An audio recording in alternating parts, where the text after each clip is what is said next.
Hello and welcome to the Next Step Helping podcast. My name is Sam from nextstephelp.net and this is Jack, also from nextstephelp.net. and in this podcast we're going to talk about subjects relating to self-improvement and things in general and struggles in the modern age. So the first episode's question is, why should I get on self-improvement? What is the point in improving my life? So, Sam, Yes. what does it mean to be on self-improvement? Right. So it's an interesting question. I would say to be on self-improvement means, first of all, you have to motivate yourself to do it and self-educate.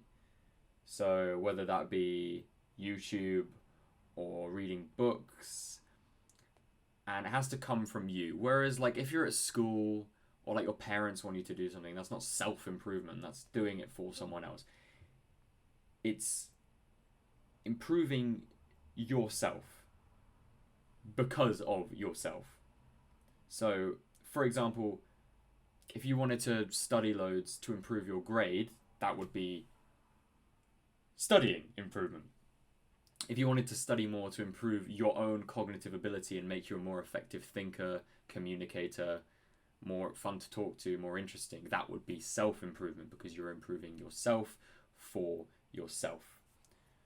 And I suppose there are loads of like arguments, especially in the modern day where we have all these vices like video games, pornography, fucking drugs, alcohol, whatever, bloody bubblegum. Yeah, the list goes on and on and on. On and on, yeah.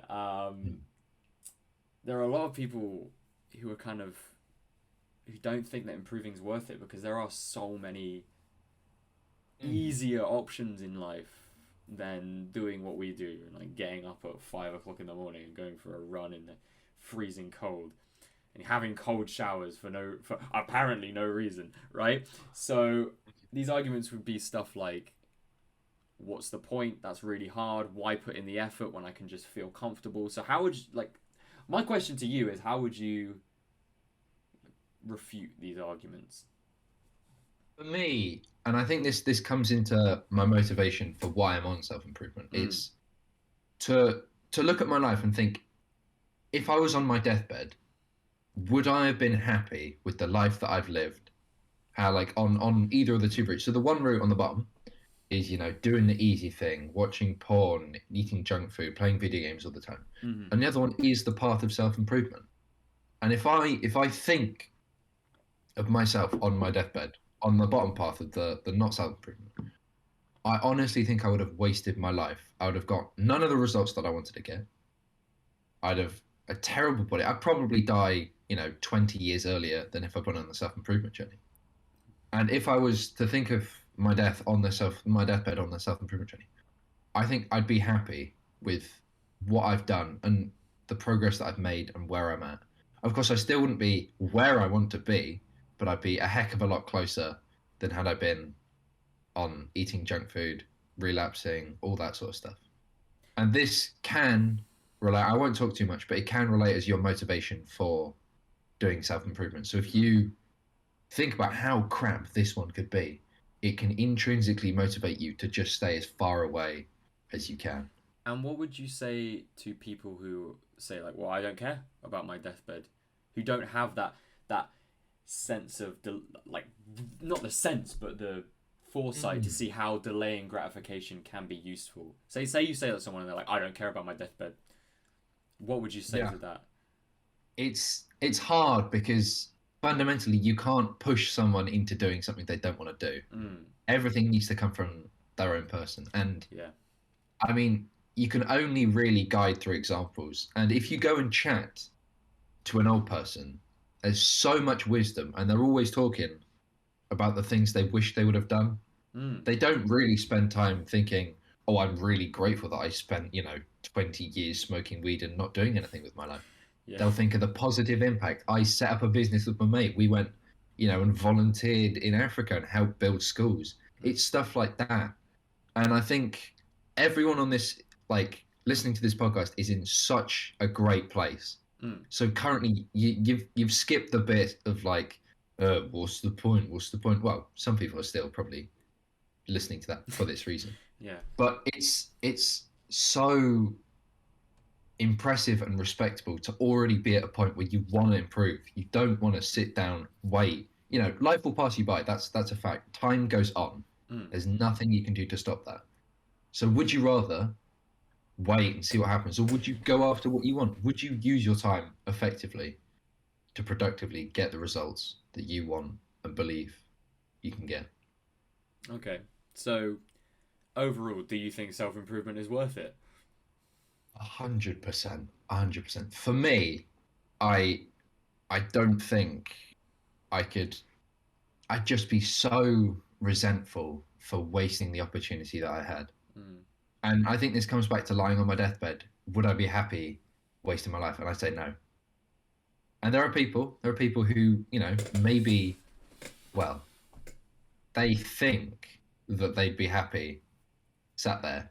And of course, when they get there, maybe they will, but it's highly unlikely. And the And people who get there and then wish they had done something mm. can't. And that's the thing you got to work for. You got to work for your future self, even though you're not there. And I suppose if someone was going to refute that argument about, like, I don't care about my deathbed or the future doesn't matter, which, is a mindset that's very easy to get in these days where you can just pick up your phone. That's not my phone, it's my passport, but you get the point, right? Why is my passport there? If you want motivation for the short term, simply doing things that are difficult, like a cold shower is a great example. Delaying gratification will make you feel more fulfilled, will make you feel less anxious. I'm not trying to say it will cure depression or clinical anxiety, but saying it doesn't help at all is just being uninformed. Yeah. Or you have very, very, very, very, very, very, very, very bad mental health, right? And so, do you think that the feelings you get, like, how long do you think it takes for those feelings to set in? Well, I do think that's something that I probably should have touched upon, which is the feelings that doing this and living on this lifestyle gives you. Mm. And for me, it's the process of self-reflecting on what I've just done that brings me so much joy and fulfillment. Mm. So, of course, while you're in the cold shower, it's cold. Nobody likes it cold. You sat in a cold shower, waiting for the timer, screaming, maybe singing to some songs. But as soon as you get out, you feel amazing. You've done the hard thing. You've conquered that challenge. And it's so, so fulfilling. I'm sure you know what I'm talking about, Sam. Oh, yeah. The screaming, it's just especially. incredible. But I'm not really sure with how long it would take. So what do you think? Because Well, I had really, really bad social anxiety, to the point where I remember when I was 16 and we started school, it was a new tutor group, whatever, like form, and I was so socially anxious, and these were all people I'd known throughout school for like 5 years. That I had my hands. It was a wooden table. I had my hands on the table. I lifted them up, and I quickly like slammed them back down because there were like sweat stains where my hands were. It was awful. My hands would sweat so much. I would like literally do like jitter trying to talk to people, and for me, I would say it took about 6 months, and I became very, very very confident. Well, compared to where I was, extremely confident.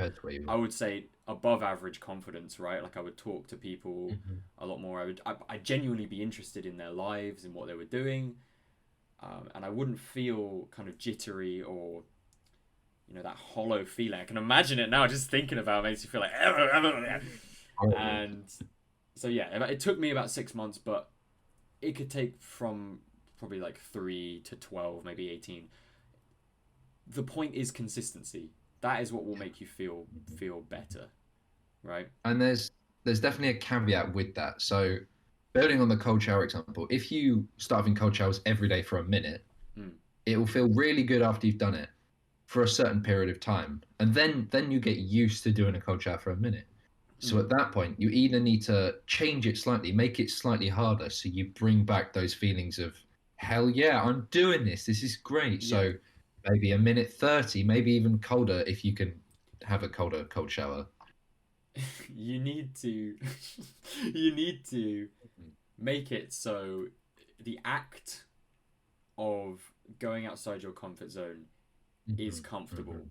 And to people saying what's the point in self-improvement, the more expanded your comfort zone is, the more freedom you have in life, the more dreams come Yes. true, the more goals are reached, and the more fulfilled you will feel inside.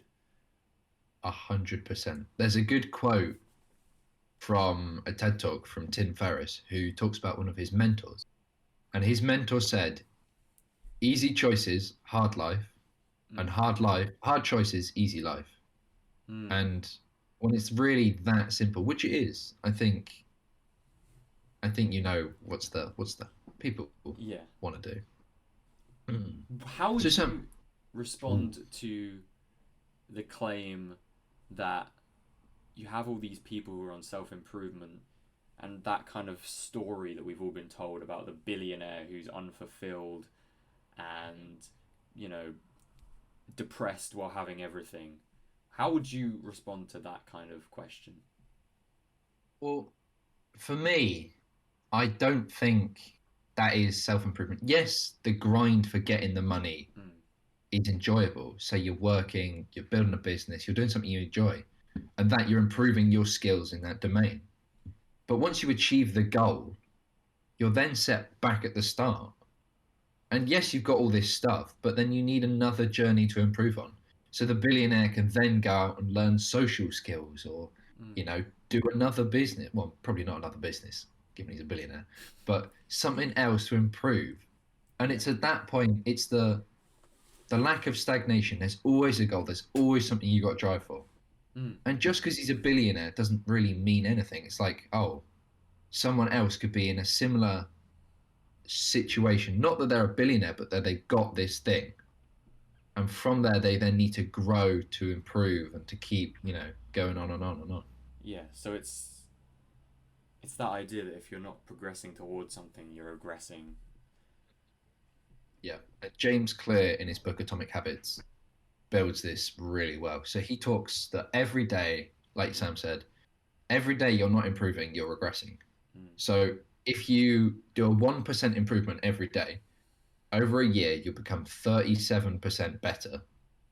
If you don't, do this improvement, you're actually getting 1% worse. And it's a much bigger decrease. I think like 140%. Don't quote me on that. But it's a 140% decrease compared to a 37% increase. And that's the thing. You need to keep improving to keep your skills. Mm.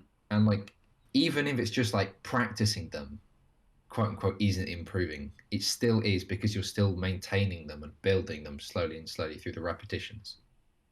Even if it's not going out and having like, I'm going to approach 10 people. It's just like, Mm. I'm going to do this in a conversation. Yeah. Mm. Yeah. So I want to bring in some personal anecdotes from you, Sam. So what has self-improvement done for you? Well, as I mentioned previously, I got reduced my social anxiety by Mhm. an insane amount. Um, I went from so if you're from England or Britain or whatever, Yeah. you will understand we have 2 years in sixth form, which is from Mhm. like 16 to 18. That's like its own exam period, right? So Yeah. Yeah. when I was 16 in the lower year, I was predict I was getting C's, D's, um, in my subjects, and then what is it like 6 months ago, 8 months ago? I Yeah. don't know. When we Yeah. graduated, I got two A stars and an A Mhm. plus, Mhm. whatever. Just trying to be international here. And Yeah. so that was, you could say that's, oh, I studied a bunch, but the thing is I didn't study that much considering the like Yeah. leap, The amount right? of The time. difference. It was doing meditation, increasing my concentration, learning languages to increase my cognitive ability. I had this brain training app I would do. I do a lot of exercise, a huge amount of exercise. And obviously those things are helping in their own right, but then they translate to loads of stuff. So this is the thing. You'll do meditation and or yoga or whatever, and you won't understand just how much it's helping you until you stop doing it. So I took a break from meditation for like a week after doing it for like 8-9 months pretty much every day. And it wasn't until I was trying to work on something or when I was trying to go to bed at night that I was like, whoa, it's like a race course. My mind is like zoom zoom zoom zoom. And that's the thing is, for me, self-improvement and the ability to feel enthusiastic about improving yourself and to be a little bit selfish in a way. I mean, if you're like, okay, listen, why are you doing all this? Because I want to be better. Why do you want to be better? So that I can feel better, right? It can seem like a selfish thing, but if you let that stop you, people aren't going to value you anyway, so they're not going to want you, they're not going to want you around anyway. The best thing you can do is value yourself. The best thing you can do to value yourself is improve yourself. Mm-hmm. I personally don't think that is selfish. I think it's the most selfless thing you can do, because it means you show up in the world as the most true, loving, real self you can be. That's true, isn't it? Yeah. So if anyone says you're selfish, you can think to yourself, I'm selfless. Thanks, Jack. I'll do just that. Big up, yeah. But that's a really good point, because if you're like, oh no, I need to, I don't know, say you've got a girlfriend. Mm-hmm. Oh no, I need to hang out with my girlfriend instead of working out. I feel like your girlfriend's going to really appreciate it if you work out, and you're going to appreciate it.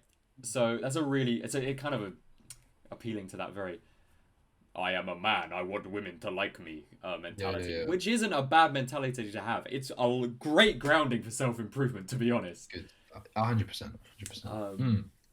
And it also trickles back into this, like, would your girlfriend, would you be happier if you decided, I'm going to go and work out, I'm going to give you 30 minutes of undivided attention, I'm going to give my everything to you, I'm going to, be present, give you all my love for 30 minutes, and then I'm going to stop and go work out, instead of go, oh, well, I'm going to, spend 6 hours scrolling on my phone, lying next to you.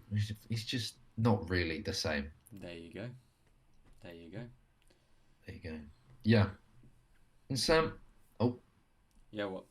What kind of people do you think need self-improvement? So you talked about the Unga Bunga caveman, I want women, as a good starting point. Yeah.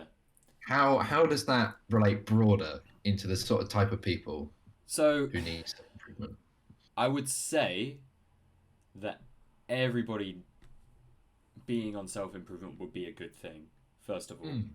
But in terms of self-improvement as a genre on like YouTube or in books, or coaching like we provide, I would say the people who are most needing of it are young men, right? At least that's what the genre kind of really pushes towards. I think, what do you think? Because you agree, right? I'm in the same boat, and I think it's a big shift. So the book No More Mr. Nice Guy brings up this sort of idea that many men, given the shift in society that happened, I don't know, it's like late 90s, sort of from the mid 90s actually, mid 19th century, my bad, 20th century. We'll go through it. But there's been a shift where men have become sort of more and more into sort of the feminine, quote unquote, feminine energy. And it's created a lot of nice guys. Yeah. And this, unfortunately, is some of the like, it's just not a helpful paradigm to live from to get the results you want out of life. And it's these sort of people, and there's no shame with being it. And like one of the most important steps in self-improvement is recognizing where you're at. Because from there you can grow. But it's this category of men which we, and like the self-improvement industry in general, sort of wants to target. It's men who are, because the thing is, right, you could be a man with feminine energy and feel feel amazing, whatever. Like that's Yep. who I Yep. am, right? Like, Hmm. it's why we talk about energies and we don't talk about being masculine or being feminine, right? Because Yep. you could have quite a masculine girl who's really happy with that, but it's the Hmm. men like myself. I've experienced this myself who Yep. who are happier in their masculine energy, Hmm. constantly sit in their feminine energy and feel jittery and uncomfortable and like social anxiety, and they don't feel like themselves. Those are the men that, would you agree, like really benefit from self improvement? Yep. Yep. I think fundamentally the shift from where they are to where they can be, Mm. pretty like without a lot of work, is just incredibly different. Yeah. And it feels amazing to be in this spot of just feels true to you, Mm. living out how you want to live. Exactly. And yeah, and an easy way to do that is through self improvement. And I think you're right. You're right with the everyone fundamentally. I think it's part of being a human is to be on self improvement. Maybe not under the whole cliche red pill, but daily improvement, daily learning. Mm. Wanting to get better for the sake of getting better. Mm. I think that is fundamental to everyone. But I think there are quite a lot of people who do that without realizing it's self improvement. Yeah, and I suppose that's the difference, right? Yeah, yeah, yeah. So we're trying to target the people who maybe aren't doing that as well as they'd like to be and know that they could improve. They want to improve. That's the Yes, bit. that is definitely the bit. Mm. Yeah. And one of the things that is a usual criticism is I'm going to ask it to you. Won't constant self improvement make me feel insecure and unhappy that I'll never achieve what I want to achieve in life? Right. So this is a really good question. Hmm. Really good question. Quite big for a 10 o'clock on a Wednesday, but Yeah, quite a big deal. Um, so the idea is, just to define, constant self improvement, never reaching a goal, like we talked about earlier, has this implication that you'll never feel satisfied in life. You'll never feel comfortable, or not even comfortable, but you'll never feel secure. You'll always feel yeah. like you could be doing something more. How do I take breaks? How do I spend time with loved ones? How do I relax? The key is, if you want practical advice, which I think is extremely useful, Yeah. gratitude journaling, Hmm. which you are definitely the expert on. We won't go into that now, but gratitude Yeah. journaling, very big deal. Meditation, Hmm. Hmm. looking back on who you used to be, Yeah. is something Yeah. I have a. So on the inside of my wardrobe, there's a picture of me, like a couple years ago, and I'm skinny now. Back then, Mhm. it was like a skeleton with skin, right? It was Yeah. mad. So, Hmm. Hmm. when I'm working out, I like to look at that. It makes me feel like, okay, I may not be where I want to be yet, but look how far I've come. Yeah. Um, 100%. something with my camera. Um, and it's an idea which sounds like it makes no sense, but just listen to this. Hmm. You need to be grateful for your ambition, or you need to feel fulfilled that you're Hmm. unfulfilled. It sounds Yeah. like something from ancient Chinese It philosophy, does. right? Yeah. It sounds. And that is how you will achieve peace. You need to be Mm. grateful for the pain. You need to be. So, say you're doing. So I did a half marathon last month. When I was doing that half marathon, I was really restless for the first like 10 kilometers. And then once I hit that bit where it's like, okay, this is really starting to hurt, you get this feeling of, okay, this is starting to hurt. And I'm still going.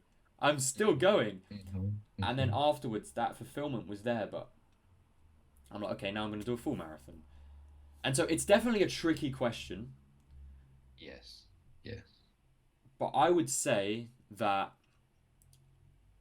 if you're struggling from insecurity and self improvement, first of all, you're probably not doing as much as you could do. Okay, if you are literally filling up your days and getting like 3 hours sleep, get more sleep. That's a very important thing, right? Yeah, yeah. The fundamentals of food, sleep, Exercise. exercise, and what mental health. Those are the most important. Hmm. You know, if you're not crossing those off, you're not doing as well as you could do. It's not about Yep. quantity; it's about those four things.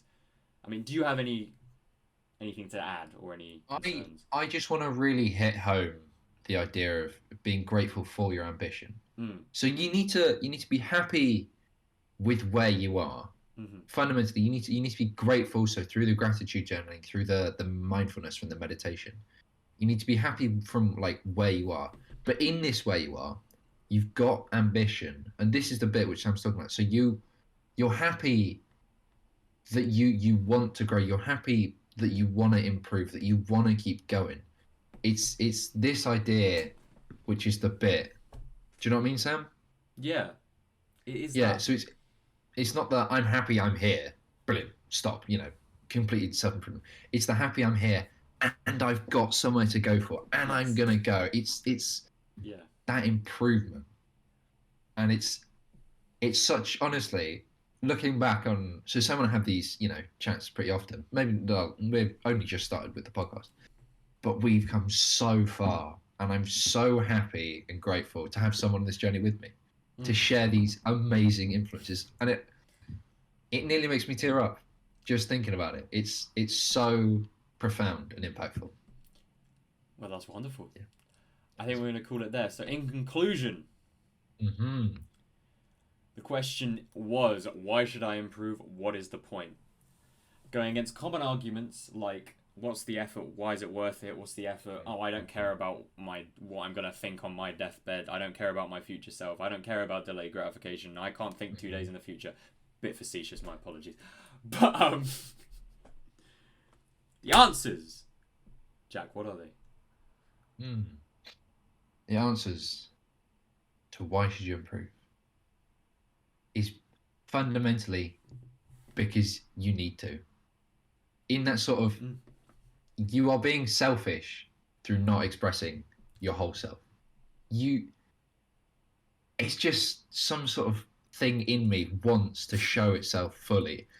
And the only way to realize this is through improvement, through going forwards and leveling up and just constant improvement.